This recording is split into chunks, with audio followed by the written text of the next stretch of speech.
जय हिंद दोस्तों, वंदे मातरम।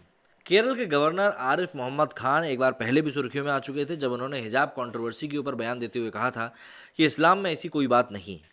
हालांकि अब एक बार फिर से वो विवादों में आ गए हैं, या यूं कह लें कि अपनी बात कहने के कारण वो चर्चा में आ गए हैं और लोग उनके बारे में बातें भी कर रहे हैं। दरअसल जिस तरीके से उन्होंने हिजाब कंट्रोवर्सी के ऊपर अपने बयान दिए थे, उसके बाद से कई लोग उनको अपने निशाने पर ले रहे थे, जिसके विवाद उन्होंने कुछ बातों को क्लैरिफाई भी किया था, लेकिन बाद में अपनी बात पर वो अड़े रहे थे और उन्होंने अपनी बात को जस्टिफाई करने के लिए कई सारे तथ्य भी दिए थे। केरल के गवर्नर आरिफ मोहम्मद खान सिर्फ राजनेता ही नहीं, इस्लाम के बड़े जानकार भी माने जाते हैं। उन्होंने हिजाब विवाद पर जारी हंगामे के बीच इस मसले को तुल दे रही कांग्रेस और विपक्षी दलों पर सीधा निशाना साधा है। Hindi news channel ABP news से बातचीत में आरिफ मोहम्मद ने साफ कहा कि जो लोग आज हिजाब की सियासत कर रहे हैं वे मुसलमानों को कुछ नहीं समझते थे। केरल के गवर्नर ने कहा कि जब राजीव गांधी की सरकार से उन्होंने शाहबानो मसले पर इस्तीफा दिया था तो उनसे कहा गया था कि मुसलमान गड्ढे में पड़े हैं तो उन्हें पड़े रहने दो। बता दें कि शाहबानो के मामले में सुप्रीम कोर्ट ने तलाक के बाद गुजारा भत्ता देने का आदेश दिया था, लेकिन मुस्लिम नेताओं के दबाव में कोर्ट के इस फैसले को पलटने के लिए राजीव गांधी की तत्कालीन सरकार कानून लाई थी और इसके खिलाफ आरिफ मोहम्मद ने इस्तीफा दे दिया था। आरिफ मोहम्मद खान ने चैनल से बातचीत में कहा कि मुसलमानों को गड्ढे में पड़े रहने देने की बात करने वाले उस दूसरे वर्ग के लोग हैं जिनकी खुद की बच्चियां हिजाब नहीं पहनती हैं और अच्छे स्कूलों में जाती हैं। इस पर भी वे इस आंदोलन का समर्थन कर रहे हैं ताकि मुसलमान गड्ढे में पड़े रहें।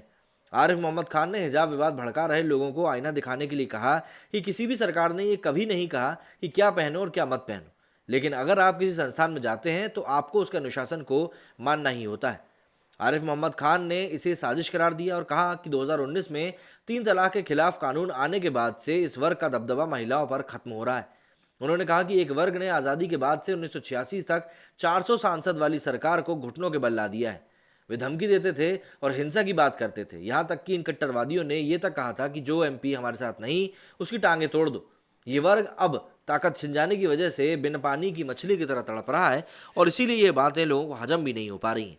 आरिफ मोहम्मद खान ने अपनी बात में काफ़ी कुछ चीज़ें कही हैं और काफ़ी कुछ चीज़ें उन्होंने क्लियर भी कर दी हैं कि किस तरीके से एक लोकल मामले को पार्टी इन्होंने सिर्फ अपने फ़ायदे के लिए इतना ज़्यादा पॉलिटिसाइज कर दिया है कि वो पूरे देश में अराजकता की तरह फैल रहा है। और वैसे भी जब एक बात एक जगह से दूसरी जगह पर पहुंचती है तो कहीं ना कहीं उसमें कुछ ऐसी बातें होती हैं जो कि छूट भी जाती हैं और कई सारी ऐसी अनवांटेड बातें होती हैं जो कि जुड़ भी जाती हैं। अब यही पूरा कांड यहाँ पर भी चल रहा है, जैसे कि हिजाब कंट्रोवर्सी को लेकर लोग भगवा गमछे में जो लोग सामने आ रहे हैं उनको लेकर बात कर रहे थे कि भैया वो भी तो आते हैं। तो मैं एक चीज़ बता दूं कि भाई हिजाब का जो एक ये पूरा आंदोलन चला था, सिर्फ उसे रिएक्शन में लोग भगवा शॉल पहन कर आए थे, वरना हिंदू लड़के तो या हिंदू लड़कियां सिर्फ स्कूल की यूनिफॉर्म में स्कूल जाना पसंद करते हैं और कुछ भी नहीं। बहरहाल यहाँ पर तो जिसको जो सोचना है वो सोच सकता है, सोचने की आज़ादी सभी को है, क्योंकि भारत में अगर सोचने की आज़ादी भी नहीं होगी तो फिर भारत डेमोक्रेसी कैसे कहलाएगा।